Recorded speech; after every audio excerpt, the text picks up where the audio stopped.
Okay, Assalamualaikum warahmatullahi wabarakatuh. Saya Ustazah Zamia binti Ismail akan mengajar kelas 6 Ali subjek Akhlak Sirah. Okay, subjek Akhlak Sirah merupakan subjek peperiksaan PSRA. Okay, saya harap anak-anak telah bersedia dengan buku teks untuk kita memulakan pelajaran kita pada hari ini untuk tajuk Akhlak Sirah, tajuk yang pertama. Okay, cikgu akan share buku teks e-book saya.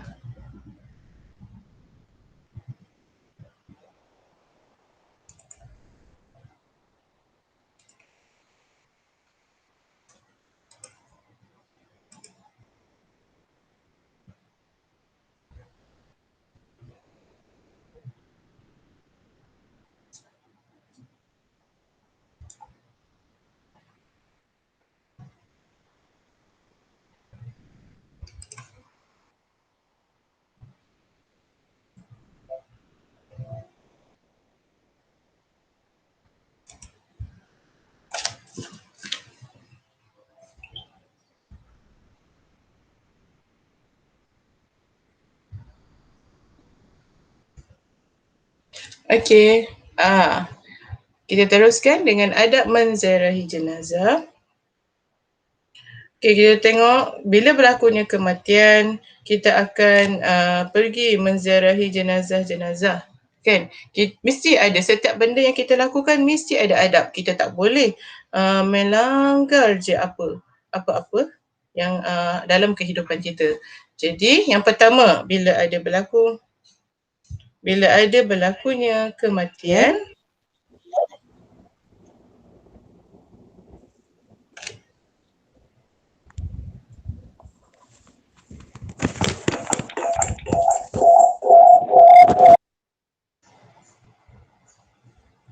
bila berlaku kematian, yang pertama kita hendaklah mengucapkan takziah kepada keluarga si mati. Kita datang kat rumah si mati tu, kita ucapkan takziah. Takziah dengan tahniah berbeza ya. Tahniah apabila berlakunya berita gembira. Manakala takziah ialah terdapatnya kesedihan ataupun kematian. Yang kedua, mengucapkan kata-kata yang boleh meringankan perasaan duka cita kepada keluarga. Okay, kita cakap si mati ni seorang yang baik, soleh, rajin, menunaikan solat berjemaah, okay, dan sebagainya. Yang ketiga, berdoa supaya jenazah mendapat keampunan daripada Allah. Okay, nanti kita ada kat bawah tu ada contoh doanya. Yang keempat, kita menunaikan solat jenazah. Yang kelima, memberi pertolongan kepada keluarga dalam menguruskan jenazah. Okay, kita tanya kepada keluarga si mati tu, pakcik apa yang boleh saya bantu, makcik. Okay, contohnya dia kata dia perlukan orang untuk tadah air, untuk mandikan jenazah. Jadi kita volunteer untuk tadahkan air, volunteer untuk mengangkat jenazah, usung jenazah pergi ke tempat mandi dan sebagainya.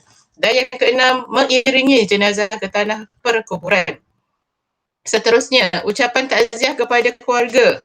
Okay, lafaz ucapan takziah. A'zamallahu ajraka wa ahsana aza'aka wa ghafara limayyitik.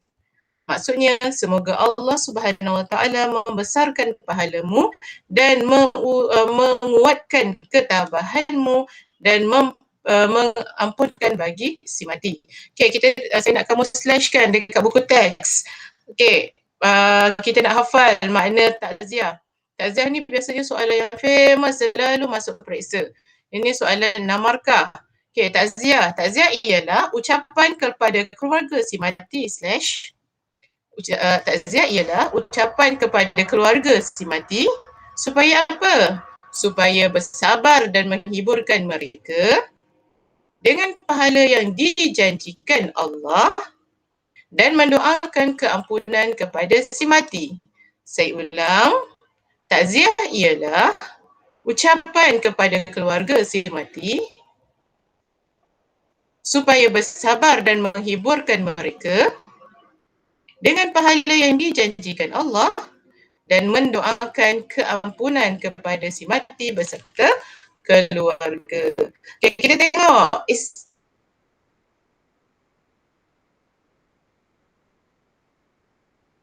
istirja ketika mendengar kematian. Okay, lafaz istirja ni hafal ya. Okay, inna lillahi wa inna ilaihi raji'un. Maksudnya sesungguhnya kami adalah milik Allah dan kepada jualah kami kembali. Okay, contohnya ada kawan kita cakap, pakcik saya meninggal sebab COVID, ataupun kawan awak post dalam status WhatsApp, post dalam dia punya WhatsApp group kita kan, cakap duka cita dimaklumkan pakcik saya telah kembali kepada Allah pada pukul sekian-sekian.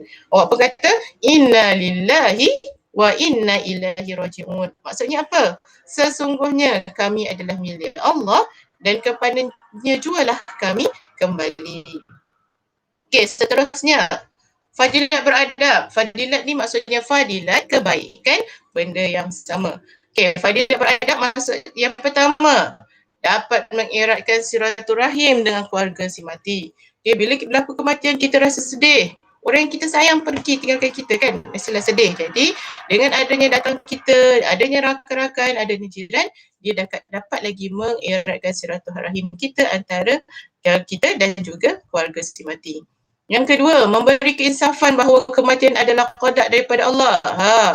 Okay, semua perkara Allah dah tentukan. Bila kita awak belajar hadis tahun 5 kan, bila sesuatu kejadian manusia, 4 perkara yang telah ditentukan oleh Allah, rezekinya, amalannya, ajalnya, syurga atau neraka. Jadi ajal yang lain tu boleh berubah dengan usaha, tetapi ajal bila Allah kata kun maka fayakun, tak boleh berubah walaupun sedikit. Okay, yang ketiga, mengurangkan tekanan emosi kepada keluarga si mati. Macam saya tadi cakap lah, bila kita ada keluarga yang meninggal dunia, kita akan rasa sedih. Okay, kita akan rasa sedih, emosi kita bertambah, rasa macam tak tahu nak buat apa. Jadi kita datang memberi sokongan, memberi motivasi, memberi kata-kata perangsang yang kita cakap, si mati ni seorang yang baik, soleh, rajin solat dan sebagainya. Yang keempat, dapat menunaikan hak sebagai seorang Muslim ke atas Muslim yang lain. Okay, antara hak sebagai seorang Muslim ialah kita datang menziarahinya, mengafankannya, memandikannya dan mengkebumikannya. Seterusnya, akibat tidak beradab ketika menziarahi jenazah. Yang pertama tadi, mengeratkan silaturahim. Kesan kita tidak beradab, menjejaskan ataupun memutuskan hubungan silaturahim dengan keluarga jenazah. Yang kedua, akibat kita tidak beradab, kita pergi rumah orang tu, kita cakap macam-macam kat keluarga si mati, kau dia ni pernah hutang saya, dia ni pernah curi barang saya, apa dan sebagainya. Dia akan menambahkan lagi tekanan emosi kepada keluarga si mati. Dan yang ketiga, tidak menunaikan hak sebagai seorang Muslim